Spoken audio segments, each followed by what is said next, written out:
देश के अंदर एलपीजी को लेकर आपदा का माहौल है। भारत सरकार के द्वारा इसेंशियल कमोडिटी एक्ट लागू कर दिया गया है। उसके बाद में मैं मौजूद हूँ जयपुर के सिंधी कैंप बस अड्डे पे। यहाँ की स्थिति क्या है, क्योंकि यहाँ पे रेगुलर मुसाफिर आते हैं, रुकते हैं, अपना पेट भरते हैं और यहाँ से आगे बढ़ जाते हैं। आज जयपुर का सिंधी कैंप एक बड़ी खबर दे रहा है कि आज के लिए सिर्फ जयपुर बस अड्डे पे चपाती उपलब्ध रहेगी। आज के बाद जयपुर बस अड्डे पे तंदूरी रोटी मिलेगी और जयपुर बस अड्डे पे ये जितने ढाबे हैं ये सब अब भट्टियों पे शिफ्ट हो रहे हैं। क्या कारण है साहब? अरे कारण ये है कि आज केवल तवा चपाती। आज तवा चपाती मैंने कैसे चलाई है, मतलब भीख मांगे जैसे लेते हैं ना, गैस भाई सिलेंडर दे दो एक तो चलाऊं, वो लेकर के और गैस चलाया है। बाकी कल जब गैस मेरे पास रहेगा नहीं तो मैंने सब ग्राहकों को बोल दिया भाई आ तो खा लो तवा रोटी, कल से आपको तवा चपाती मेरे पास नहीं उपलब्ध मिलेगी आपको, और खाना है तो तंदूर रोटी मिलेगी। और तंदूर रोटी के लिए भी आज मैं जैसे ये 2 भट्टियाँ बनवाई है मैंने गैस की जगह पे। तो आज मैं कोयले वाले के पास गया, जी साहब मेरे को कोयला चाहिए जैसे कल से। बोला कोयला जब तक मेरे पास स्टॉक है वो बोले अभी आ ले जाओ, कल का कोई भरोसा नहीं है। कोयले के लिए ये बात बोली, कोयले के लिए। कितने कोयला आपने ऐसा मांग लिया? जो मैंने क्या मांग लिया, वो तो वहाँ पे लाइन लग गई जब कोयले के लिए। कोयले के लोगों लाइन लग गई वहाँ पे। भाई कोयले मेरे को 20 किलो, मेरे को 40 किलो, मेरे को 50 किलो, मेरे को 60 किलो, मेरे को वो बेचारा कहाँ से ला के देगा कोयले। पूरे देश भर में कोयले की खपत ज़्यादा होने लग गई, वो भी 30 के 40 बोलने लगे, 50 बोलने लगे। तो जब तक ये कैसे काम चलेगा।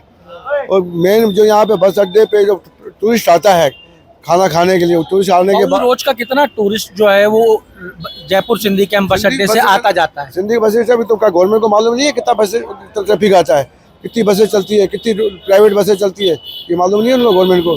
जो भी यहाँ पे उनको खाना नहीं मिलेगा तो बेचारे तो बच्चे के साथ में आए, बोला हमको तवा रोटी नहीं मिलेगी, हमको चावल नहीं मिलेगी, तो हम जयपुर में क्यों आएंगे।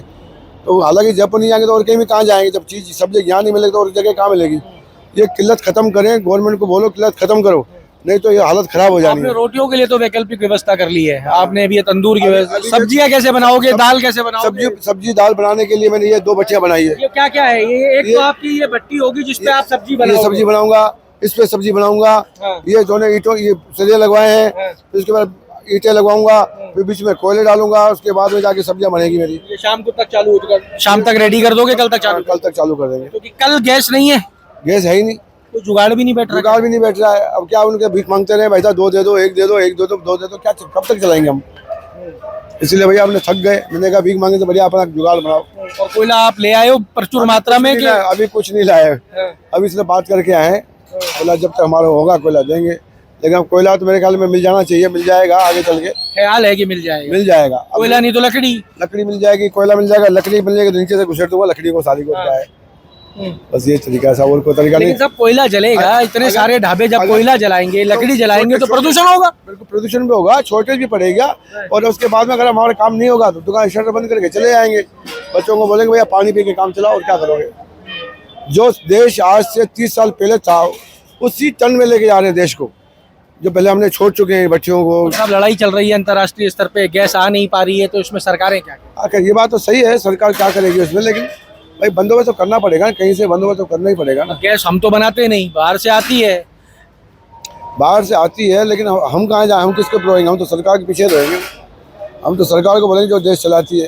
अब वो जैसे नौकर है हमारे, वो तो हमको बोलेंगे साहब गैस ला के दो तो हम काम करें, ये तो वो भी चाहे काम क्या करेंगे, वो तो हमको ही बोलेंगे। हमको उनको थोड़ी बोलेंगे भाई सरकार पास गैस नहीं है या लड़ाई चल रही है, उनको बोलना वो चाहे गाँव जा रहे हैं, कुछ सब्जियाँ अपने गाँव भाग रहे हैं। अब आप भट्टी के ऊपर जो ये काम करोगे, तंदूर के ऊपर जो काम करोगे, इससे जो आपकी प्रोडक्टिविटी है, गैस के ऊपर प्रोडक्टिविटी ज्यादा होती थी, इस पे धीमी हो जाएगी, क्या फर्क पड़ेगा? धीमी तो पड़ेगी सर। कितना % का फर्क पड़ेगा? कम से कम 25% का फर्क पड़ेगा। मतलब पहले 100 रोटी बनाते थे तो 75 ही बनेंगी। 75 ही बनेगी, 75 तो थोड़ी धीमा हो जाएगा। जब वो 75 ही बनेंगी तो 75 जो आपके यहाँ उपलब्ध ग्राहक है उन्हीं को दोगे या जो पार्सल वाले उनको दोगे? नहीं, वो तो जो ग्राहक पहले आएगा वो खाएगा, जो पहले आएगा वो पाएगा। जयपुर के अंदर एक समस्या और नजर आ रही है कि जो ये लड़के हैं जो डिलीवरी करते हैं, खाना आपसे भी ले जाते होंगे, अगर आप इनको खाना नहीं दोगे तो इनका रोजगार कैसे चलेगा? भाई इनका रोजगार जब कैसे चलेगा, वो तो आप देखो हमारा कैसे चलेगा वैसे उनका चलेगा। ये तो है नहीं, एक के पीछे एक चेन चली हुई है, अगर एक का नहीं चलेगा दूसरे का कहाँ चलेगा। ऐसी स्थिति बनी रहेगी तो मुश्किल ही है, बहुत मुश्किल हो जाएगा। बहुत मुश्किल हो जाएगा। हर कोई आदमी जो है रोटी के मोहताज हो जाएगा। तो लगभग सभी ढाबे वालों ने ये व्यवस्थाएं शुरू कर दी। सब ने आज गया मैं लोहा मंडी में ड्रम ये ड्रम सारा 100 रुपए में कोई नहीं ले, और 900 रुपए ड्रम लेके आया। 900 रुपए का एक ड्रम हो गया। ड्रम लेके आया जो 100 रुपए में नहीं मिलता है। तो ये व्यवस्था पूरी कितने में तैयार हो गई? ये खा जाएगा 2,500-3,000 रुपए खा जाएगा। 3,000 रुपए एक। अब ईंधन डालो जो अलग, वो अलग।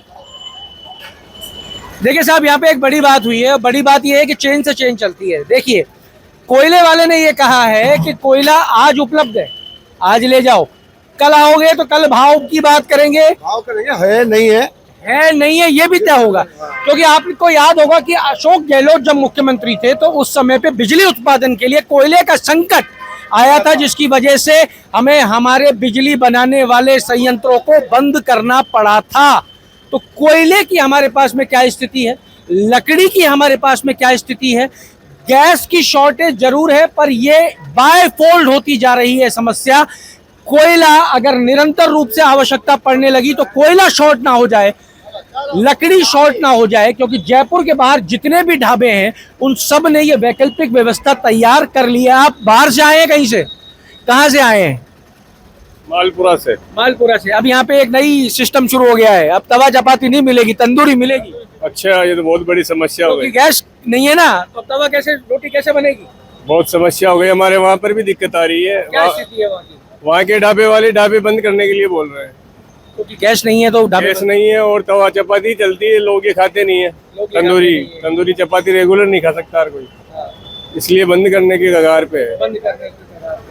तो देखिए, स्थितियां जो हैं वो ये हैं कि बंद करने की अब कगार पे चीजें आना शुरू हो गई हैं। छोटे शहरों के अंदर जहां सिलेंडर अवेलेबल नहीं है वहां पे ये स्थिति और ज्यादा बिगड़ती हुई नजर आ रही है। लेकिन जयपुर के अंदर सिंधी कैंप के बाहर फिलहाल एक वैकल्पिक व्यवस्था ढूंढ ली गई है, जिसके तहत कोयला और लकड़ी को इस्तेमाल करके भट्टियों के माध्यम से अब खाना बनाया जाएगा। जयपुर की बड़ी खबर है कि जयपुर में अब तवा चपाती नहीं मिलेगी, ढाबों पर तंदूरी चपाती मिलेगी। उसके लिए तैयार हो जाइए। गैस से जुड़ी और भी अपडेट्स आप तक पहुंचाएंगे, जुड़े रहिए हमारे साथ। अमर उजाला के लिए जयपुर से मैं आशीष। आपके राज्य की खबरें, आपके शहर की खबरें सबसे पहले जानने के लिए देखते रहें अमर उजाला। चैनल को सब्सक्राइब जरूर कर लें और पाएं हर अपडेट।